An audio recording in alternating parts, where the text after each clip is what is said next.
Indian geography में हम लोग भारत का भौतिक विभाजन देख रहे हैं। जैसा कि स्क्रीन पर आप देख पा रहे हैं कि भौतिक विभाजन के अंतर्गत हम लोग आज भारत का विशाल मैदान के बारे में पढ़ेंगे। इस टॉपिक को शुरू करने से पहले आपको एक बार याद दिला दें कि हम लोग भारत के भौतिक के विभाजन को कुल 6 भागों में बांटे थे। आपको इनसे पहले ही बताए थे, एक बार फिर से बता देते हैं कि पहले इंडिया का मैप को ड्रॉ कर लेते हैं।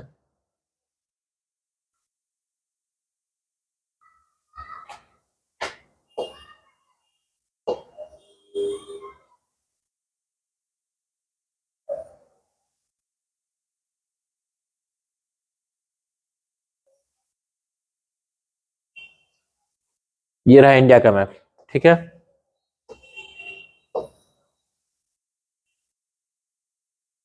ये रहा इंडिया का मैप, ठीक है।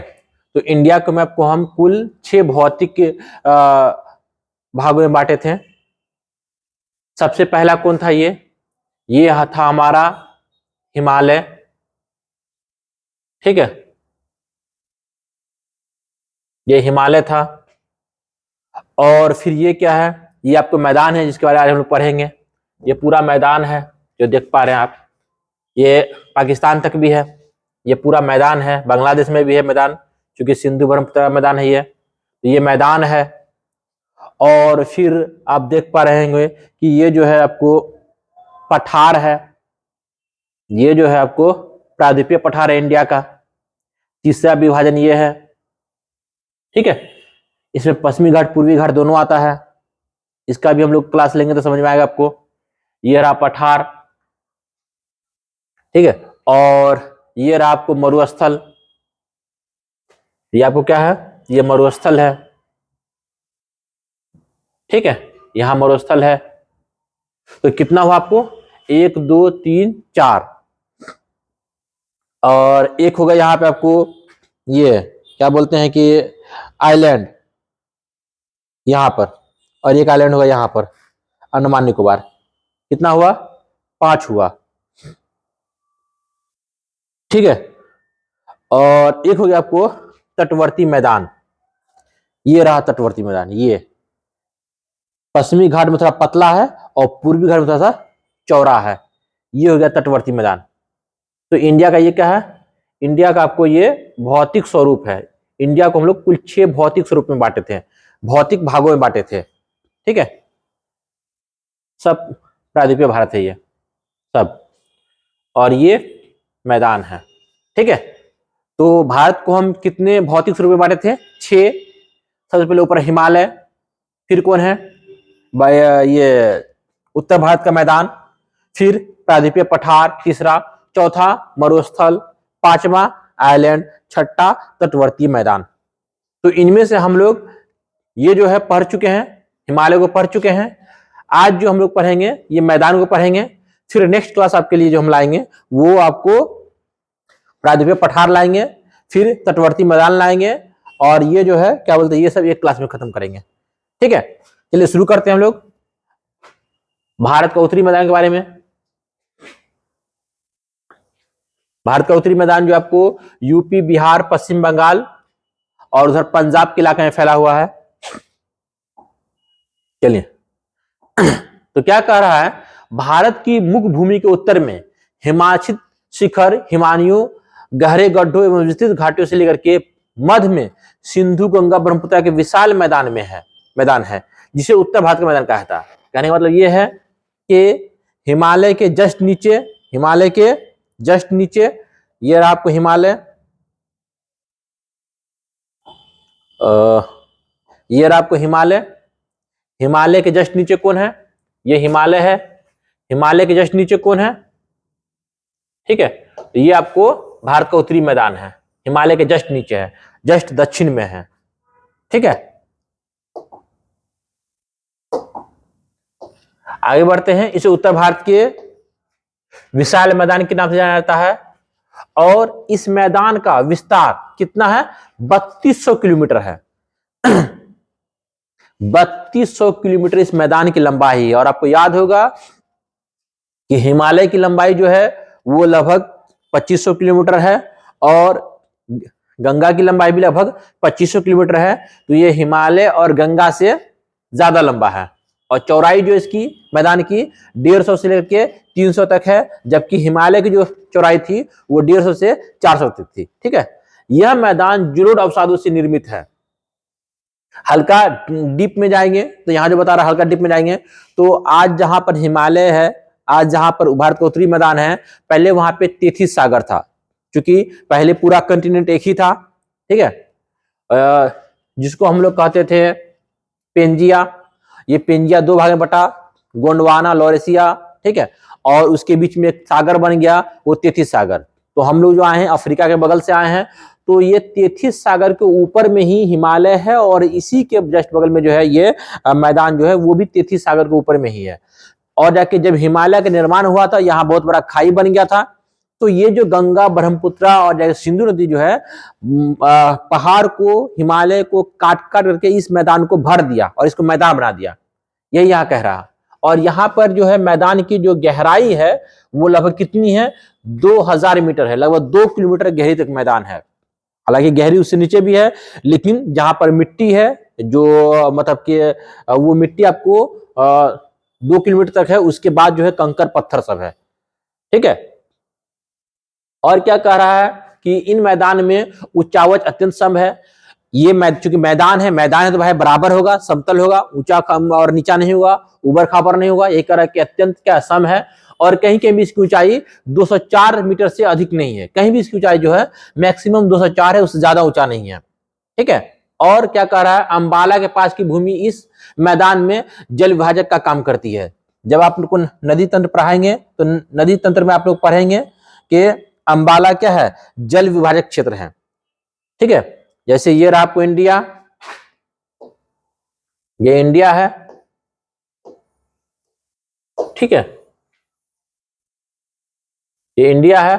तो इंडिया में ये अंबाला है, अंबाला हो गया, कटक हो गया, दिल्ली हो गया, ये जल विभाजक क्षेत्र है। इसके कहने का मतलब ये हुआ कि जो भी नदियां हैं या तो वो इसके इस पार बहेगी या उस पार बहेगी, कोई भी नदियां जो है इस पार से उस पार नहीं जाएगी।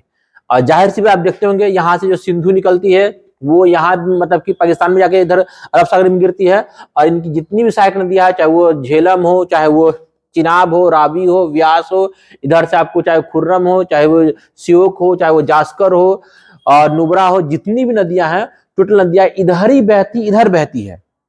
और गंगा यहां से निकलता है आपको, ठीक है, यहां से इधर बहती है। इसकी जितनी सहायक नदियां हैं सब इधर ही आती हैं, सब इधर बहती हैं। तो ये जल विभाजक है, या तो नदी इसके इस पार बहेगी या इसके इस पार बहेगी। इसको पार नहीं कर, मतलब ये ऊंचा भूमि है। ठीक है, ऊंचा भूमि है तो जाहिर सी बात है नदी जो ढलान की तरफ जाएगा, जिधर नीचे ढलान है उधर बहेगा, यही यहाँ कहने का मतलब है। ठीक है, हम चाहते हैं कि थोड़ा वीडियो थोड़ा शॉर्ट में बनाएं, थोड़ा छोटा बनाएं ताकि आप लोग देख पाए। अगर थोड़ा डिटेल्स करते हैं तो वीडियो थोड़ा लंबा बन जाता है। हमारी कोशिश रहेगी कि वीडियो जितना शॉर्ट हो उतना हम शॉर्ट कर पाए। ठीक है, और क्या बोल रहा है कि जल विभाजक के जो है नदी या तो पश्चिम में अरब सागर में गिरती है, पूर्व में बंगाली खाड़ी में गिरती है। ठीक है, और क्या कह रहा है आपको आगे कि इस मैदान की को इसके विशेषता के आधार पर, इसके खासियत के आधार पर मैदान को कुल 4 भागों में बांटा जाता है। किसी किसी बुक में आप 3 ही भाग देखते होंगे, एक भाबर, एक तराई और एक आपको जलोढ़। ठीक है, लेकिन जलोढ़ का ही 2 रूप है, खादर और बांगर। तो या तो आप भाबर, तराई, जलोढ़ बोलिए, यानी उत्तरी मैदान के 3 टाइप्स हैं, 3 प्रकार हैं उसके खासियत के आधार पे, भाबर, तराई, जलोढ़। या फिर आप उसको जलोढ़ को का जो 2 टाइप्स उसको जोड़ लेंगे तो 4 हो जाएगा। क्या हो जाएगा, भाबर, तराई, खादर और बांगर, 4 टाइप्स है। तो हम लोग इन 4 टाइप्स को पढ़ेंगे, यहां से क्वेश्चन काफी आता है। ठीक है, तो क्या कह रहा है कि यह शिवालिक की तलहटी में सिंधु से लेकर के तीस्ता तक अविच्छिन्न रूप से मिलता है। यानी कि भाबर नदी जो है हिमालय के जस्ट दक्षिण में शिवालिक के तलहटी में, जहां से शिवालिक का जो पर्वत शुरू होता है, आपको इससे पहले वाले क्लास में बताए थे कि हिमालय को 3 भाग में बांटते हैं, शिवालिक, मध्य हिमालय और वृहद हिमालय में। तो सबसे दक्षिण में कौन है, शिवालिक है। तो शिवालिक के पास से ही शुरू होता है कौन, उत्तरी मैदान। और ये सिंधु से लेकर के तीस्ता तक और आगे जो है वह मतलब यहाँ तक तो अविच्छिन्न रूप से मतलब यहाँ पे बिल्कुल सही ढंग से उसके आगे भी है, हालांकि वहां पर ब्रह्मपुत्रा इस नदी को इस मैदान को काट देता है। ठीक है, तो यहां तक ये मैदान है। कौन मैदान? भाबर प्रदेश जो है, उत्तरी मैदान का ये हिस्सा, इसकी चौड़ाई जो है 816 किलोमीटर है। हालांकि आप पढ़े थे अभी क्या कि उत्तरी मैदान का चौड़ाई जो है वो 150 से 300 किलोमीटर है, तो वो पूरा उत्तरी मैदान का 150 से 300 है, लेकिन उसमें जो भाबर है, भाबर की चौड़ाई सिर्फ 816 किलोमीटर है। और भाबर में जो आपको मिलेगा कंकर पत्थर मिलेगा, बजरी मिलेगा। और इसका एक और खासियत यह है कि इस प्रदेश में नदियां जो है वो गायब हो जाएगा, विलुप्त हो जाएगा, विलीन हो जाएगा। क्यों गायब हो जाता है, क्यों विलुप्त हो जाता है? वजह यह है कि भाबर में कंकर है, पत्थर है, बड़ा बड़ा पत्थर है। जब आप नेपाल कहीं घूमने गए होंगे तो देखते होंगे कि नदी में सिर्फ कंकर पत्थर, बड़ा बड़ा पत्थर, बजरी ही है। और क्या होता है, उस बजरी के नीचे से पानी गुजरता है रिस रिस करके, क्योंकि वो स्टार्टिंग पीरियड है नदी का, वहां पे नदी में जल कम होता है, तो वो कंकर पत्थर के नीचे से रिस रिस करके पानी गुजरता है। हाँ, ये अलग बात है कि वो सिर्फ वर्षा ऋतु में वो पानी थोड़ा ज्यादा हो जाता है, लेकिन वर्षा के बाद जो है फिर वो मतलब कि पानी जो है कंकर पत्थर नीचे लाता है। और ये तो नदी का हो गया, लेकिन जो जहां नदी नहीं है वहां इसी तरह होता है कि कंकर पत्थर के नीचे से नदियां गुजरती है, पानी रिसता है, बहता है। इसीलिए बोलते हैं कि भाबर में जो है नदी वो मतलब कि विलीन हो जाती है, विलुप्त हो जाती है, गायब हो जाती है। फिर ये नदी जो है आपको तराई प्रदेश में उग जाएगी। तो शिवालिक जो है, सॉरी, भाबर प्रदेश जो है शिवालिक के जस्ट दक्षिण में है, और भाबर के दक्षिण में कौन है? तराई प्रदेश है। तो क्या कह रहा है इसके बारे में? यह भाबर प्रदेश के दक्षिण भागों में स्थित है। इसकी जो चौड़ाई है तराई की वो 15 से 30 किलोमीटर है, और ये दलदली पेटी है। मतलब जहां आप भाबर को कंकर पत्थर वाला मैदान के रूप में देखे थे, वही आपको तराई जो है वो दलदली पेटी मिल रही है। और क्या बोल रहा है, यहां आर्द्रता और वर्षा बहुत ज्यादा होती है, इसलिए ये वह क्षेत्र जो दलदली है।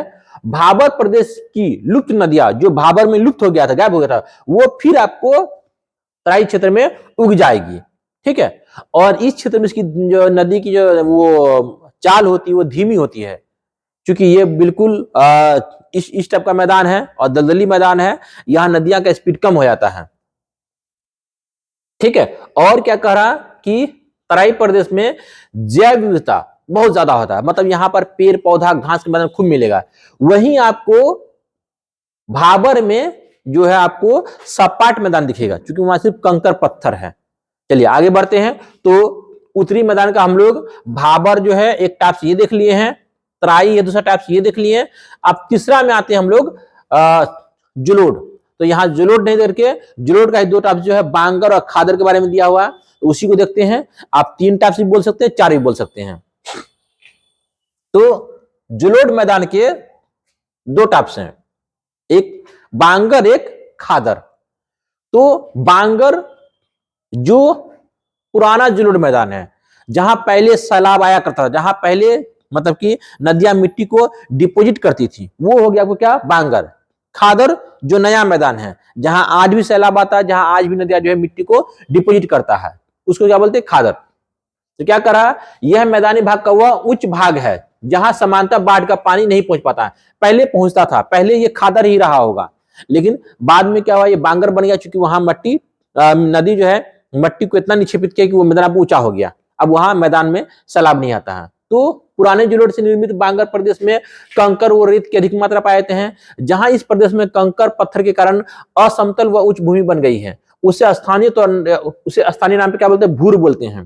तो बीपीएससी में जो है ये खादर बांगर से सवाल नहीं आता है, मतलब खादर बांगर से आता है, खादर बांगर नाम से नहीं आता है, नाम को चेंज कर भूर कर देता है।